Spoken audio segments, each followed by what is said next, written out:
আল্লাহ বলে, ও মানুষ, দুনিয়ার জমিনে তোমাকে অনেক কিছু দিলাম, ভক্ষণ করো, খাও। খাইয়া তুমি আমার আল্লাহরে ডাক দাও, আমার গোলামি করো, আমার ইবাদত করো, আমার নিয়ামতের শুকর আদায় করো। সব কিছু ভক্ষণ করে যদি আমার নিয়ামতের শুকর আদায় করতে পারো, আমার গোলামি করতে পারো, আমি মালিক বলে দিলাম একটা নিয়ামতের হিসাবও তোমার কাছ থেকে নেব না। সুবহানাল্লাহ। আর সব কিছু ভক্ষণ কইরা যদি মালিকের নিয়ামতের শুকর না করো, গোলামি না করো, তাহলে যে নিয়ামত দুনিয়াতে ভোগ করলা, এই নিয়ামতের হিসাব কাল কিয়ামতের মাঠে তোমাকে দিতে হবে। সুম্মা লাতুসআলুন্না ইয়াউমাইযিন আনিন নাঈম। নিয়ামতের হিসাব নিবে কাল কিয়ামতের মাঠে। আল্লাহ নিয়ামতের হিসাব নিবে। জামাই বেড়াতে আইসে শ্বশুর বাড়িতে, আসার পরেই মনে করেন যে খুপের ভিতরকে ঠাস করে মুরগ একটা ধরছে, দইরা এরা জামাই বেড়ার লাগে কি দিছে, জবাই দিছে। জামাই বেড়া তো খুব দাপটের ছুটে খাইছে, কি খাইছে না, খাইয়া ঘুমাইছে। ঘুমাইয়া তো লঙ্গি কই গেছে হেঁটেও কইতে না। কতক্ষণ ঠিক না ঠিক? হ্যাঁ, মালিকের গোলামি নাই। এই মুরগ আল্লাহর কাছে ডাক দিয়া বলে, আল্লাহ, মানুষের গোলামির জন্যই তো তুমি আমারে বানাইলা। তোমার কাছে ফরিয়াদ আল্লাহ, আমারে খাইয়া আমারে যদি তার পেটের ভিতরে ঢুকাইয়া যদি তোমার নিয়ামতের শুকর আদায় করে তোমার গোলামি করে, তাহলে আমার কোনো কথা নাই। আর যদি আমারে খাইয়া পেটের ভিতরে ঢুকাইয়া তোমার নিয়ামতের শুকর আদায় না করে, তোমার গোলামি না করে, ওই বান্দার ব্যাপারে তোমার আদালতে আমার মামলা। কথা বলেন ঠিক না বেঠিক? এই যে নিয়ামত কালি খাও, খাও আর ভোগ করো, নিয়ামতের শুকর তো আদায় করো না, গোলামি তো করো না, এই নিয়ামতের হিসাব কিন্তু আল্লাহর কাছে দিতে হবে। এই জন্য আল্লাহ বলেন, ইন্নাল ইনসানা লাযালুমুন কাফফার। মানুষ বড় জালেম, বড় অকৃতজ্ঞ। মানুষের মতো জালিম, মানুষের মতো বড় অকৃতজ্ঞ আর একটাও আল্লাহ তাআলা তৈরি করে নাই। মানুষ বড় জালেম, বড় অকৃতজ্ঞ। মানুষের মধ্যে কোনো শুকরিয়া নাই, না আছে মানুষের প্রতি শুকরিয়া, না আছে তার রবের প্রতি শুকরিয়া। কথা বলেন ঠিক না বেঠিক?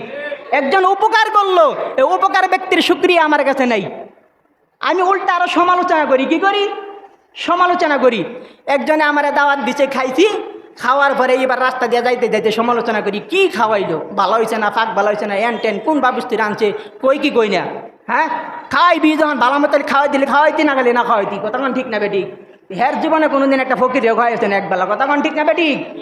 হ্যাঁ, আবার কি করে, খায়া খাইয়া সমালোচনা করে। কি করে? সমালোচনা করে, শুকরিয়া নাই। এই যে একটা কথা আছে, নুন খায়া যে গুণ গাইতে হয়, এটা তার মধ্যে নাই। আমাদের অবস্থা হইলো নুন খায়া গুণ গাইব দূরের কথা, লাত্তি দিয়ে আবার নুন দানি এটা ভাঙ্গে থুয়ে দেয়। কথা কোন ঠিক না বেটি? আমাদের অবস্থা হইলো এটা। শুকরিয়া নাই। মাল্লাম ইয়াশকুরিন নাস ওয়ালাম ইয়াশকুরিল্লাহ। যে মানুষের শুকরিয়া আদায় করে না, সে রবের শুকরিয়া আদায় করে না। মানুষের শুকরিয়া যে আদায় করতে পারবে না, সে কখনো রবের শুকরিয়া আদায় করতে পারবে না। এই জন্য আগে মানুষের শুকরিয়া আদায় করতে শিখি, তাহলে আমার দ্বারা রবের শুকরিয়া আদায় করা সম্ভব হবে। আলহামদুলিল্লাহ আলহামদুলিল্লাহ নাহমাদুহু ওয়া নাস্তাঈনুহু ওয়া নাস্তাগফিরুহু ওয়া নু'মিনু বিহি ওয়া নাতাওয়াক্কালু আলাইহি ওয়া নাউযু বিল্লাহি মিন শুরুরি আনফুসিনা ওয়া মিন সাইয়্যাতি আ'মালিনা। من يهده الله فلا مضل له ومن يضلله فلا هادي له ونشهد أن لا إله إلا الله وحده لا شريك له ونشهد أن سيدنا وسندنا وحبيبنا ومولانا محمدا عبده ورسوله الذي أرسله بالحق بشيرا ونذيرا وداعيا إلى الله بإذنه وسراجا منيرا. أما بعد، فقد قال الله تبارك وتعالى في كلامه المجيد وفرقانه الحميد: أعوذ بالله من الشيطان الرجيم. بسم الله الرحمن الرحيم.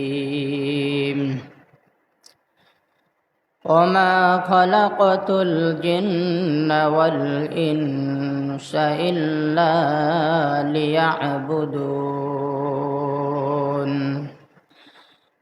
وقال تعالى في شان حبيبه ومحبوبه آمرا ومخبرا: إن الله وملائكته يصلون على النبي يا أيها الذين آمنوا صلوا عليه وسلموا تسليما. اللهم صل على محمد وعلى آل محمد كما صليت على إبراهيم وعلى آل إبراهيم إنك حميد مجيد. اللهم بارك على محمد وعلى آل محمد كما باركت على إبراهيم وعلى آل إبراهيم إنك حميد مجيد. بارك الله لنا في القرآن العظيم ونفعنا وإياكم بالآيات والذكر الحكيم والحمد لله رب العالمين. আলহামদুলিল্লাহ, মহান আল্লাহ রব্বুল আলামিনের দরবারে অসংখ্য অগণিত শুকর যে মহান রব্বুল আলামিন জুমার দিনে জুমার নামাজ আদায় করার উদ্দেশ্যে দুনিয়ার বিভিন্ন কাজকাম থেকে ফারেক করে হায়াতে বাঁচায় রেখে সুস্থ অবস্থায় আল্লাহ তাআলা আমাদেরকে তিনার ঘরে আসার বসার তৌফিক দান করেছেন। দিনে কিছু আলোচনা বলা এবং শোনার তৌফিক দান করেছেন। এই জন্য আমরা সকলেই দিল থেকে শুকর আদায় করি, বলি আলহামদুলিল্লাহ। লা ইন শাকারতুম লা আযীদান্নাকুম। বান্দা যখন নিয়ামতের শুকর আদায় করবে, আল্লাহ তাআলা বান্দার প্রতি তিনার নিয়ামতকে আরো বৃদ্ধি করে দেবেন। ওয়ালা ইন কাফারতুম, বান্দা যদি নিয়ামতের শুকর আদায় না করে, ইন্না আযাবি লাশাদীদ, আল্লাহ বলে আমার আযাব বড় কঠিন।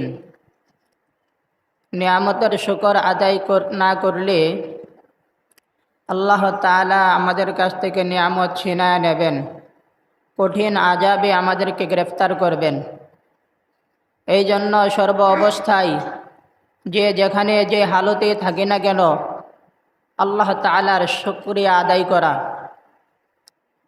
হাদিস শরীফের মধ্যে আসছে, উনজুরু ইলা মান হুয়া আসফালু মিনকুম ওয়ালা তানজুরু ইলা মান হুয়া ফাওকাকুম। তুমি যে হালতে আছো সেই হালতে থাইকা তুমি তোমার নিচের দিকে তাকাও আর আল্লাহ তাআলাকে এই কথা বলো, আয় আল্লাহ, এই জমিনে আমার চাইতে অনেক অভাবগ্রস্ত লোক তুমি রাখছ, আমার চাইতে অনেক দরিদ্র হতাশাগ্রস্ত লোক তুমি রাখছ, তাদের চাইতে তুমি আমাকে ভালো রাখছো। আল্লাহ তোমার কাছে শুকরিয়া। ওয়ালা তানজুরু ইলা মান হুয়া ফাওকাকুম, তুমি যেই পজিশনে আছো সেখান থেকে তুমি তোমার উপরের দিকে তাকাইবা না।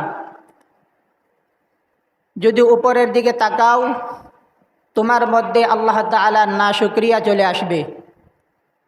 তুমি যখন দেখবা তোমার উপরে অনেক মানুষ তোমার চাইতে ভালো পজিশনে আছে, টাকার মালিক, গাড়ির মালিক, বাড়ির মালিক, ধন সম্পত্তির মালিক, ক্ষমতার মালিক, যখন তুমি তাদের দিকে তাকাইবা তখন তোমার মধ্যে আফসোস আসবে, আমি যদি এমন হতে পারতাম, হাই আমি যদি টাকাওয়ালা হইতে পারতাম, আমি যদি ক্ষমতাওয়ালা হইতে পারতাম। উপরের দিকে যখন তাকাইবা তখন তোমার মধ্যে এই চিন্তা ভাবনাগুলো আসবে, তখন তোমার দ্বারা আল্লাহ তাআলার নাশুকরিয়া আদায় হবে। ফাইন্নাহু আজদারু আল্লাহ তাজদারু নি'মাতাল্লাহি আলাইকুম, তোমার জন্য আল্লাহ তাআলার শুকরিয়া আদায়ের এটাই হলো একটা পন্থা যে তুমি তোমার নিচের শ্রেণীর মানুষের দিকে তাকাবে, তোমার উপরের শ্রেণীর মানুষের দিকে তুমি তাকাবে না। অর্থাৎ নিচের শ্রেণীর মানুষের দিকে তাকায় এই কথা বলবে যে আমি তাদের চাইতে ভালো আছি, আল্লাহ তাআলা তাদের চাইতে আমাকে ভালো রাখছে, আলহামদুলিল্লাহ। এই জন্য সর্ব অবস্থায় আমরা যেখানে যে হালতে থাকি আল্লাহ তাআলার শুকরিয়া আদায় করা। কেনই বা আদায় করব না? আমার চাইতে তো অনেক হতাশাগ্রস্ত মানুষ এই জমিনে আছে, আমার সমাজে আছে। আমার চাইতে অনেক অভাবগ্রস্ত লোক আমার সমাজে আছে। আমি তো চলতে পারতেছি, দেখতে পারতেছি, আমার দুইটা হাত আছে, দুইটা পা আছে, দুইটা চক্ষু আছে, সুস্থ সবল মানুষ আমি। আমার সমাজে এমন মানুষ আছে তার একটা হাত নাই, একটা পা নাই, তার দুইটা পা নাই, একটা চোখ নাই, সুস্থ সবল না, তার কত সমস্যা। আল্লাহ তার চাইতে আমাকে ভালো রাখছে, আলহামদুলিল্লাহ, শুকরিয়া আদায় করা দরকার না? এই কথা চিন্তা করে আল্লাহ তাআলার কাছে শুকরিয়া আদায় করা। যদি শুকর আদায় করেন তবে আল্লাহ তাআলা আপনার প্রতি তিনার নিয়ামতকে আরও বাড়াইয়া দেবেন। আর যদি শুকর আদায় না করেন তাহলে আল্লাহ তাআলা আপনার কাছ থেকে নিয়ামত ছিনায় নেবেন এবং আপনার জন্য আযাবের ব্যবস্থা করবেন। সম্মানিত হাজিরিন, কুরআনুল কারীম থেকে যে আয়াত তিলাওয়াত করেছি, ওয়ামা খলাকতুল জিন্না ওয়াল ইনসা ইল্লা লিয়াবুদুন, আয়াতের তরজমা হলো আল্লাহ তাআলা বলতেছেন আমি জিন জাতি এবং মানুষ জাতি এই দুই জাতিকে সৃষ্টি করেছি দুনিয়ার জমিনে আমার গোলামি করার জন্য। খলাকাল্লাহু কুল্লা শাইইন লিয়াখদিমাল ইনসান, খলাকাল্লাহু, আল্লাহ সৃষ্টি করেছেন, কুল্লা শাইইন, সব কিছু, লিয়াখদিমাল ইনসান, মানুষের গোলামি করার জন্য। সুবহানাল্লাহ, ভালো করে বুঝবেন। খলাকাল্লাহু কুল্লা শাইইন লিয়াখদিমাল ইনসান, আল্লাহ সব সৃষ্টি করেছেন মানুষের গোলামি করার জন্য। কার গোলামি করার জন্য? মানুষের গোলামি করার জন্য। ওয়া খলাকাল ইনসানা লিয়াবুদাহু, আর মানুষকে সৃষ্টি করেছেন রবের গোলামি করার জন্য। এই দুনিয়াতে যত মাখলুকাত আছে সমস্ত মাখলুকাতকে আল্লাহ তাআলা এই জন্য সৃষ্টি করেছেন যে তারা আল্লাহর বান্দা এবং বান্দিরদের গোলামি করবে। কি করবে? গোলামি করবে। এই যে আসমান জমিন, আসমান জমিনের যত বাসিন্দা আছে, চাঁদ সূর্য গ্রহ নক্ষত্র তারকারাজি, জমিনের মধ্যে ফুল ফসল ফল ফ্রুট মাছ পশু পাখি যত কিছু মাখলুকাত আছে সকল মাখলুকাতকে আল্লাহ তৈয়ার করেছেন মানুষের গোলামি করার জন্য। আর কেবল মানুষকে তৈয়ার করেছেন তার রবের গোলামি করার জন্য। আসমান জমিনের যত বাসিন্দা আছে আমরা ছাড়া, মানুষ ছাড়া সবাইকে আমাদের গোলামি ঠিকঠাক মতো করতেছে কিনা? আসমান জমিনের যত মাখলুকাত আছে সমস্ত মাখলুকাত আপনার আমার গোলামি করতেছে। এই চাঁদ সূর্য আপনার আমার গোলামি করতেছে, পানি বৃষ্টি মানুষের গোলামি করতেছে, পশু পাখি গাভী ফল ফ্রুট এই সব কিছু আল্লাহ তাআলা আপনার আমার কল্যাণে সৃষ্টি করেছেন। সব কিছু আপনার আমার গোলামি করতেছে, ঠিকঠাকভাবে এই গোলামি করতেছে। আল্লাহ যেভাবে বলেছেন তারা ঠিক সেইভাবেই আপনার আমার গোলামি করে যাইতেছে।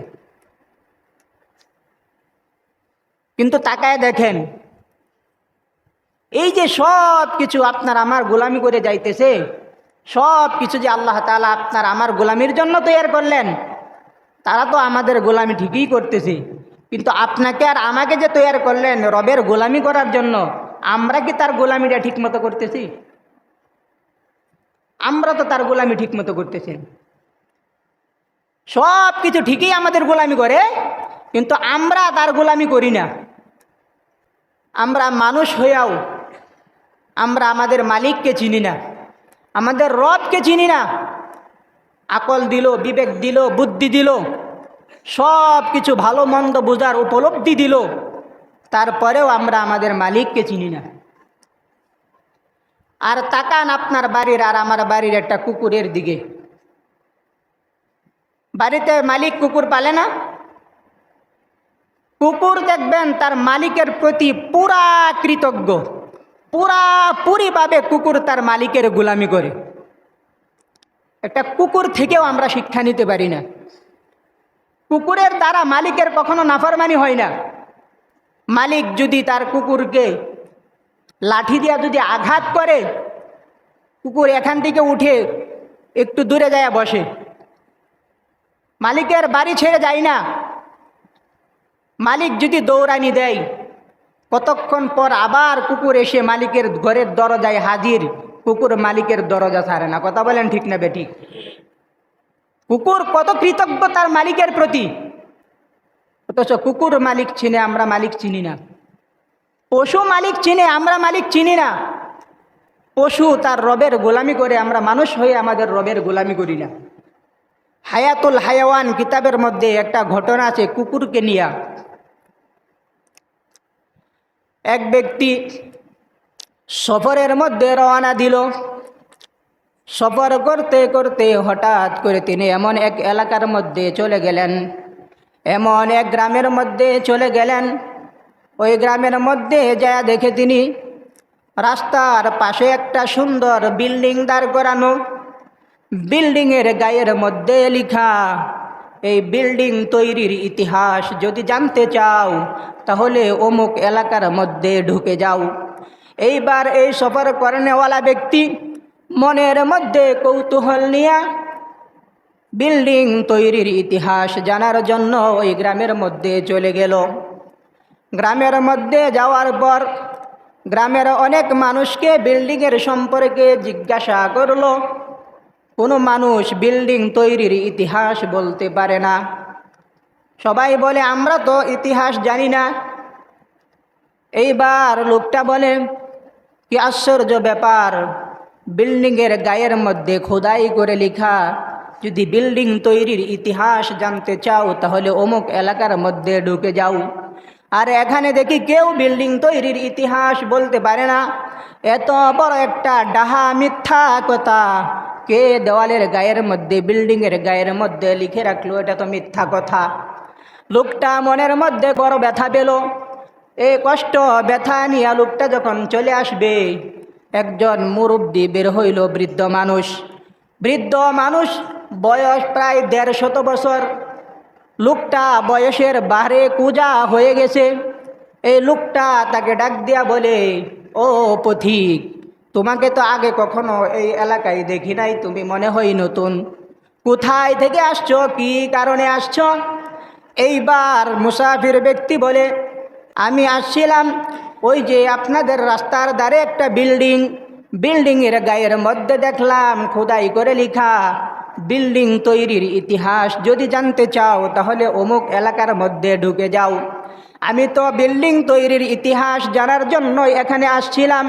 আসার পর অনেক মানুষকে জিজ্ঞাসা করলাম, কেউ তো বিল্ডিং তৈরির ইতিহাস জানাইতে পারলো না। এমন একটা ডাহা মিথ্যা কথা কে বিল্ডিংয়ের গায়ের মধ্যে লিখে রাখলো? এইবার মুরব্বী বলে, না না, কথাটা মিথ্যা না, আসলেই সত্যি কথা। তুমি যাদেরকে জিজ্ঞাসা করেছ তারা বিল্ডিং তৈরির ইতিহাস কিভাবে জানবে? আমি তো, আমার বয়স 150 বছর, আমি তো আমার দাদার কাছ থেকে এই বিল্ডিং তৈরির ইতিহাস শুনেছি। সুবহানাল্লাহ, তারা কিভাবে বলবে? এইবার মুরব্বী ব্যক্তি বলে, এই যে তুমি বিল্ডিং থেকে এই পর্যন্ত আসছো, ওই বিল্ডিং থেকে এখান পর্যন্ত রাস্তাঘাট, গাছপালা, খামার যা কিছু দেখেছ এই সব কিছুর মালিক একজন জমিদার ব্যক্তি ছিল। এই জমিদার ব্যক্তির অনেকগুলা খাদেম ছিল, অনেক চাকর ছিল, পাশাপাশি জমিদারের একটা কুকুর ছিল। জমিদার কুকুরটাকে বড় মহাব্বত করত, বড় ভালোবাসতো, আর এই কুকুরটাও তার মালিককে বড় মহাব্বত করত, বড় ভালোবাসতো। জমিদার যখন কোথাও যাইতো কুকুরটাও তার সাথে সাথে যাইতো।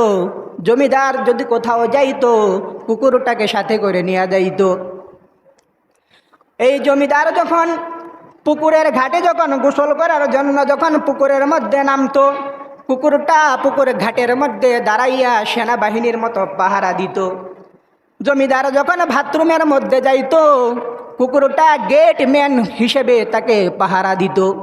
এই জমিদার যখন রাতের বেলায় ঘুমাইতো কুকুরটা এই জমিদারকে সারা রাত পাহারা দিত। মালিক কোথাও গেলে কুকুরকে নিয়ে যায়, কুকুরকে রেখে যায় না। হঠাৎ করে একদিন ভিআইপি একটা দাওয়াত আসলো জমিদারের কাছে। এইবার জমিদার কুকুরের মালিক চিন্তা করে ভিআইপি দাওয়াত, এইবার যদি আমার সাথে যদি আমি আমার কুকুরকে নিয়ে যাই আমার অসম্মানী হবে, আমার সম্মান ক্ষুণ্ণ হবে, এটা ভালো দেখা যায় না, মানুষ ভালো বলবে না, কুকুরকে নেওয়া যাবে না। আবার চিন্তা করে নিব না, আবার রেখেও তো যাওয়া যাবে না, কারণ আমি যেখানে যাই সে তো সেখানেই চলে যাবে। এইবার ঘরের মধ্যে যাইয়া তার চাকর বাকর যারা আছে সবাইকে ডাকলো। ডাকার পর বলতেছে, ও চাকরের দলেরা, তোমরা এই কুকুরটাকে শিকলের মধ্যে বন্দি করে ফেলো, আবদ্ধ করে ফেলো, কুকুরের পায়ের মধ্যে শিকল লাগাও। আমি ভিআইপি এক দাওয়াতের মধ্যে যাব, আমার সাথে কুকুরকে নিয়ে যাওয়া যাবে না। কুকুরকে শিকলের মধ্যে বেঁধে ফেললো। মালিক চলে যায় দাওয়াতের উদ্দেশ্যে। কুকুর পিছন দিক দিয়া চিল্লা পাগলা করে ডাকে আর বলে, মালিক আমাকে রেখে আপনি যায়েন না, আমাকে আপনার সাথে করে নিয়ে যান। কুকুরের ভাষায় যেন এটা বুঝাইতে চাইতেছে চিল্লা পাগলা করে। মালিক চলে গেল। চলে যাওয়ার আগে বাসার যে বাবুর্চিকে ডাক দেয়া বলে, ও বাবুর্চি, আমি রাত্রেবেলায় বাসায় ফিরবো, বাহিরের খাবার আমি খাবো না, আমার জন্য পায়েস রান্না করে টেবিলের উপর রেখে দিবা, আমি রাত্রিবেলায় এসে আমি পায়েস খাবো। এইবার মালিক চলে গেল। কুকুর এই দিক দিয়া চিল্লা পাগলা করা শুরু করে দিল। বাড়িতে কাজের বুয়া ছিল, একজন বুবা মেয়ে ছিল। এই বুবা মেয়েটা কুকুরের চিল্লা পাগলা শুনে কুকুরের কাছে এসে বসলো। দেখে কুকুরের পায়ের মধ্যে শিকল লাগানো। শিকল তো লাগাইছে মালিকে, সে তো আর খুলতে পারবে না। এইবার সেও কুকুরের কাছের মধ্যে বৈশা রইল। মালিক চলে গেল। এইবার যখন বাবুর্চি পায়েস চাকনা করে যখন টেবিলের উপর রেখে গেল মালিকের জন্য, মালিক রাত্রে খাবে, এই অবস্থায় হঠাৎ করে কোথা থেকে যেন একটা বিষধর সাপ এসে পায়েসের মধ্যে মুখ দিয়ে অনেকক্ষণ মুখ দিয়ে এই পায়েসের মধ্যে বিষ রেখে গেছে। এই দৃশ্যটা দেখলো বুবা মেয়ে, দেখলো কুকুর। এবার বুবা মেয়ে চিন্তা করে, হাই, এই পায়েসের মধ্যে তো সাপ বিষ রেখে গেছে, আমার মালিক এসে যদি এই পায়েস খায় তাহলে তো মালিক আমার মারা যাবে। আমি এখানেই বসে থাকবো যতক্ষণ আমার মালিক না আসবে। আমার মালিক আসলে পরে আমি আমার ভাষায় আমার ভঙ্গিতে আমি মালিককে বুঝাই দিব, মালিক এই পায়েসটা আপনি খাবেন না, এটার মধ্যে বিষ আসে, আপনি যদি খান তাহলে আপনি মারা যাবেন। কুকুরটাও দেখছে। দেখার পরে এবার রাত্রিবেলায় যখন মালিক যখন ঘরে আসলো, বাসায় আসলো, পায়েস যখন খাইতে যাবে, বুবা মেয়েটা থেকে দেখে এখানে বসা এত রাত্র। এইবার মালিক বলে, ও মেয়ে, এত রাত্র পর্যন্ত তুমি এখানে বসা, এখনো তুমি এখান থেকে যাও নাই, কি ব্যাপার? কুকুরের পাশে তুমি বসে রইলা। এইবার বুবা মেয়েটা তার ইশারা ইঙ্গিতে তার ভাব ভঙ্গিমায় মালিককে বুঝাইতে লাগলো, মালিককে বুঝাইতে চাইলো, মালিক যেই খাবার আপনার সামনে রাখা আছে এই খাবারটা আপনি খাবেন না, এই খাবারের মধ্যে সাপে বিষ রেখে গেছে, আপনি যদি এই খাবার খান তাহলে আপনি মারা যাবেন। অনেক মালিক সাধারণ কর্মচারীর কথা শুনে না, কথা বলেন ঠিক না বেঠিক, শুনতেও চাই না, গুরুত্ব দেয় না। আছে না এমন মালিক? অনেক মালিক গুরুত্ব দেয় না। এবার মালিক বলল, দূর বুবা মানুষ কি না কি বলতে চাই বুঝাইতে, দূর এইদিকে খেয়াল দেওয়ার কোনো দরকার নাই। মালিক খাবার নিয়ে বসে গেল। এবার কুকুর দেখলো অবস্থা খারাপ, আমার মালিক তো মারা যাবে। এবার কুকুর তার পায়ের মধ্যে শিকল লাগানো অবস্থায় লাফ দিয়া টেবিলের উপর থেকে খাবার থেকে অর্ধেকটা খাবার ফেলে দিল। এবার মালিকের শরীরের মধ্যে রাগ উঠে গেল, যারে আমি এত মহাব্বত করি, যাকে আমি এত আদর করি, সে আমার খাবার ফালাইয়া দিল। এইবার সে কি করছে, কর্মচারীর ডাক দিয়া বলে, এই কর্মচারী, এর পায়ের বাঁধন খুলে দাও, শিকল খুলে দাও। শিকল যখন খুলে দিল, খুলে দেওয়ার পর এইবার কুকুর যায় বাকি অর্ধেকটা খাবারও ফালাইয়া কুকুর নিজেই খেয়ে ফেললো। এইবার মালিক বলে, কত বড় স্পর্ধা, এইবার রক্ত মাথায় উঠে গেছে। এইবার রাগের ছুটে বলে, ও চাকর বাকর, কোথায় আছো, বন্দুক নিয়ে আসো, কুকুরকে গুলি করে মেরে ফেলবো, এত বড় সাহস। এরে আদর করতে করতে মাথায় তুলে ফেলছি, এখন আচার দিতে হবে। এইবার বলে, বন্দুক নিয়ে আসো। বন্দুক নিয়ে আসার আগে দেখা যায় কুকুর মুখ দিয়ে ফেনা এসে কুকুর জায়গার মধ্যেই মৃত্যুবরণ করেছে। মালিক তো অবাক হয়ে গেল, কি ব্যাপার, খাবার খাওয়ার পরে আমার কুকুর মারা গেল, মুখ দিয়ে ফেনা চলে আসলো। এইবার মালিক কান্না শুরু করে দিল। এইবার মালিক বোবা মেয়ের দিকে তাকাই, এবার জানতে চেষ্টা করে, এ মেয়ে, আসল ঘটনা কি বলো। এইবার মেয়ে আবার তার ইশারা ইঙ্গিতে ভাবভঙ্গিমাই বুঝাই দিল, ও মালিক, এখানে যখন বাবুর্চি যখন পায়েস রেখে যখন চলে গিয়েছিল, একটা সাপ এসে আপনার খাবারের মধ্যে, পায়েসের মধ্যে বিষ রেখে গিয়েছিল, এই খাবারটা খেলে আপনি মৃত্যুবরণ করতেন। এই জিনিসটাই আমি ইশারা ইঙ্গিতে আপনাকে বোঝাইতে চাইছিলাম, কিন্তু আপনি বুঝেন নাই। আপনাকে বাঁচানোর জন্য আপনার প্রিয় কুকুর, আপনার বড় মহাব্বতের কুকুর, আপনাকে বাঁচানোর জন্য প্রথমে এই পায়েসটা অর্ধেকটা ফেলে দিল। যখন পায়ের বাঁধন যখন খুলে দিলেন, বাকি অর্ধেকটা পায়েস সে নিজে খেয়ে মৃত্যুবরণ করলো, আপনাকে সে বাঁচাইয়া দেয়া গেল। সুবহানাল্লাহ। দেখেন একটা কুকুর মালিকের প্রতি কত কৃতজ্ঞ, মালিকের নিয়ামতের শুকর কতভাবে আদায় করছে, মালিকের জন্য নিজের জীবনটা পর্যন্ত দিয়া দিছে। কথা বলেন ঠিক না বে ঠিক? একটা কুকুর হইয়া সে তার মালিককে চিনে, আর আমরা মানুষ আশরাফুল মাখলুকাত হইয়াও আমরা আমাদের মালিককে চিনি না। কথা বলেন ঠিক না বে ঠিক? একটা কুকুর মালিকের জন্য জীবন দিয়া দিল। এই কুকুরটার জন্য কি মালিক ভালো ভালো খাবারের আইটেম কি করেছিল? ভালো ভালো খাবারের ব্যবস্থা মালিক তার জন্য করে নাই।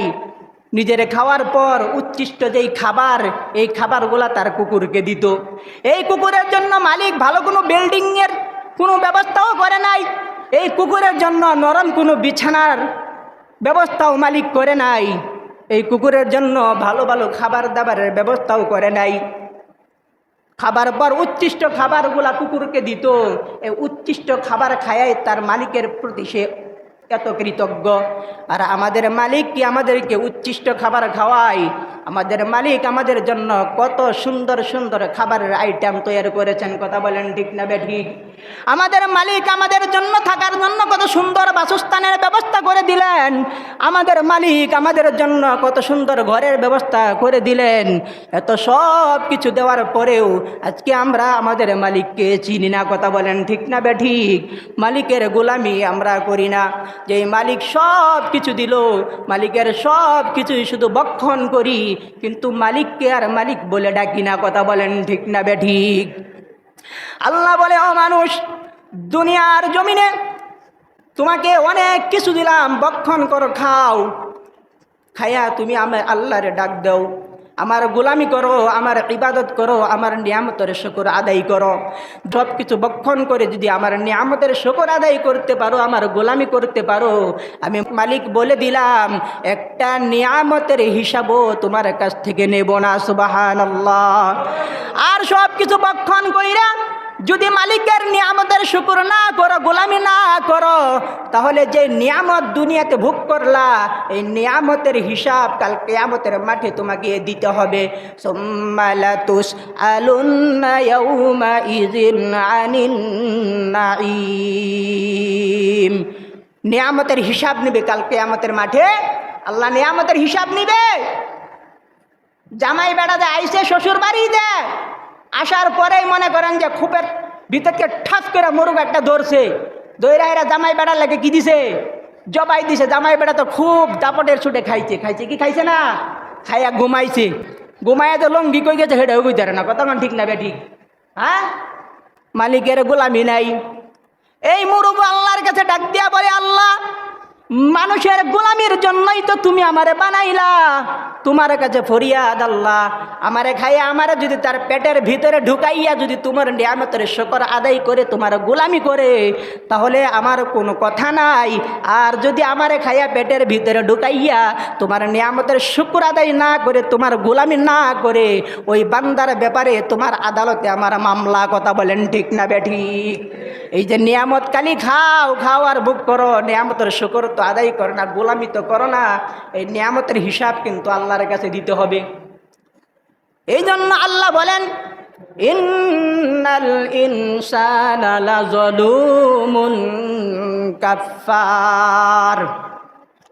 মানুষ বড় জালেম, বড় অকৃতজ্ঞ। মানুষের মতো জালিম, মানুষের মতো বড় অকৃতজ্ঞ আর একটাও আল্লাহ তাআলা তৈরি করে নাই। মানুষ বড় জালেম, বড় অকৃতজ্ঞ। মানুষের মধ্যে কোনো শুকরিয়া নাই, না আছে মানুষের প্রতি শুকরিয়া, না আছে তার রবের প্রতি শুকরিয়া। কথা বলেন ঠিক না বেঠিক? একজন উপকার করলো, এই উপকার ব্যক্তির শুকরিয়া আমার কাছে নাই। আমি উল্টা আরো সমালোচনা করি। কি করি? সমালোচনা করি। একজনে আমার দাওয়াত দিছে, খাইছি, খাওয়ার পরে এবার রাস্তা দিয়ে যাইতে যাইতে সমালোচনা করি, কি খাওয়াইলো, ভালো হয়েছে না, ফাঁক ভালো হয়েছে না, এন টেন কোন বাবুস্তির আনছে, কই কি কই না। হ্যাঁ, খাওয়াইবি যখন ভালো মতো খাওয়াইতি না গেলে না খাওয়াইতি। কতক্ষণ ঠিক না বেঠিক? হ্যার জীবনে কোনোদিন একটা ফকির খাওয়াইছে না একবেলা। কতক্ষণ ঠিক না বেঠিক? হ্যাঁ, আবার কি করে, খায়া খাইয়া সমালোচনা করে। কি করে? সমালোচনা করে, শুকরিয়া নাই। এই যে একটা কথা আছে, নুন খায়া যে গুণ গাইতে হয়, এটা তার মধ্যে নাই। আমাদের অবস্থা হইলো নুন খায়া গুণ গাইব তোরের কথা, লাত্তি দিয়ে আবার নুন দানি এটা ভাঙ্গে থুয়ে দেয়। কতক্ষণ ঠিক না বেটি? আমাদের অবস্থা হইল এটা। শুকরিয়া নাই। মাল্লাম ইয়াশকুরিন নাস ওয়া লাম ইয়াশকুরিল্লাহ। যে মানুষের শুকরিয়া আদায় করে না, সে রবের শুকরিয়া আদায় করে না। মানুষের শুকরিয়া যে আদায় করতে পারবে না, সে কখনো রবের শুকরিয়া আদায় করতে পারবে না। এই জন্য আগে মানুষের শুকরিয়া আদায় করতে শিখি, তাহলে আমার দ্বারা রবের শুকরিয়া আদায় করা সম্ভব হবে। তো ভাই, আল্লাহ তাআলা আমাদেরকে কি জন্য বানাইছে? তিনার গোলামি করার জন্য। খালাকাল্লাহু কুল্লা শাইইন লিয়াখদিমাল ইনসান। পৃথিবীর যা কিছু আছে সকল মাখলুকাত আল্লাহ তৈরি করেছে আপনার আমার গোলামি করার জন্য। ওয়া খালাকাল ইনসানা লিয়াবুদা। আর শুধু আমারে বানাইছে, আপনারে বানাইছে রবের গোলামি করার জন্য। কার গোলামি করার জন্য? রবের গোলামি করার জন্য। আজকে কোথায় আছি আমরা? এই দুনিয়ার মধ্যে চিরদিন থাকবো না, দুনিয়া ছাইরা চলে যাইতে হবে। আর এই দুনিয়াতে আল্লাহ অযথা বানাই আমাকে আপনাকে পাঠাইছে না, একটা উদ্দেশ্য নিয়ে আপনাকে আমাকে এই দুনিয়াতে পাঠাইছে। উদ্দেশ্য কি? উদ্দেশ্য এটাই যে আল্লাহর গোলামি করা। বিদেশে যান, উদ্দেশ্য কি? টাকা কামাই করা। কি কামাই করা? টাকা কামাই করা, এটাই উদ্দেশ্য। এই উদ্দেশ্য নিয়ে মানুষ বিদেশে যায়। যদি বিদেশে যায় তাল বাতাল্লামি করে, টাকা পয়সা ঠিক মতো রুজি না করে আর টাকা পয়সা নষ্ট করে, তো 10 বছর বিদেশ থাকার পরে বাড়িতে আইসা যে এরকম ভাবে 10 বছর আগে নলি ভরতো, এই নলি ভরবো। কতক্ষণ ঠিক না বেটি? আর ভালো শান্তিতে খাইতে পারতো না। কতক্ষণ ঠিক না বেটি? দুনিয়াতে আল্লাহ পাঠাইছে এটা উপার্জনের জায়গা, আখিরাতের ফসল কামাই করার জায়গা। এখানে যদি কামাই করি পরকালে সুখ শান্তি থাকবো আমার, আর এখানে যদি কামাই না করি পরকালে আমার কোনো সুখ শান্তি হবে না। আফাহাসিবতুম আন্নামা খালাকনাকুম আবাসা ওয়া আন্নাকুম ইলাইনা ওয়া আন্নাকুম ইলাইনা লা তুরজাউন। আল্লাহ তাআলা বলতেছে, তোমরা কি মনে করো আমি তোমাদেরকে অযথাই সৃষ্টি করছি আর তোমরা আমি আল্লাহর কাছে কখনো ফিরে আসবা না? আমি আল্লাহ তোমাদেরকে অযথা সৃষ্টি করি নাই, উদ্দেশ্য নিয়ে সৃষ্টি করেছি। উদ্দেশ্য হলো তোমরা আমার গোলামি করবা। আর সুম্মা ইলাইনা তুরজাউন, অবশ্যই একদিন না একদিন আমি আল্লাহর কাছে তোমরা ফিরে আসবা। এই জন্য আমাদেরকে কিন্তু আবার আল্লাহর কাছে ফিরে যাইতে হবে। এই বিশ্বাস আসে কিনা? তো কি নিয়ে যাবো? কি নিয়ে আল্লাহর কাছে যাবো? কি আমল করতেছি? কি প্রস্তুতি নিতেছি কবরের জন্য? মৃত্যু কিন্তু কখনো অপেক্ষা করবে না। বেটা তুই আগে ভালো চরিত্রটা বদলা, আগে নামাজিও, আগে হাজিও, আগে কাজিও, তারপরে তোর কাছে যাইয়া তোর টুক করে নিয়ে আসমু। মৃত্যুকে এই কথা কইব? এই কথা বলবে না। মৃত্যু কখন কোন দিক দিয়ে চলে আসে বলা মুশকিল। কথা বলেন ঠিক না বেটি? এই জন্য মৃত্যু এই কথা বলবে না। সুতরাং আপনাকে আমাকে আগে ভালো হইতে হবে। আপনাকে আমাকে ভালো হইয়া আমলওয়ালা হইয়া ভালো ব্যক্তি হইয়া মৃত্যুকে বলতে হবে, মৃত্যু তুমি আসো, আমি রেডি। কথা বলেন ঠিক না রেডি? আমি রেডি। তুমি মৃত্যুকে ডাকো, রেডি হয়ে মৃত্যুকে ডাকো, কিন্তু মৃত্যু কোনো সময় তোমাকে রেডি কইরা তারপরে আসবে না। কথা বলেন ঠিক না ঠিক? আল্লাহ তাআলা আমাদের সকলকে যে কথাগুলো বললাম এগুলোর উপরে আমল করার তৌফিক দান করুক, আমিন। ওয়া আখিরু দাওয়ানা আলহামদুলিল্লাহি রাব্বিল আলামিন। পাবলার জুমা আদায় করি 4 রাকাত।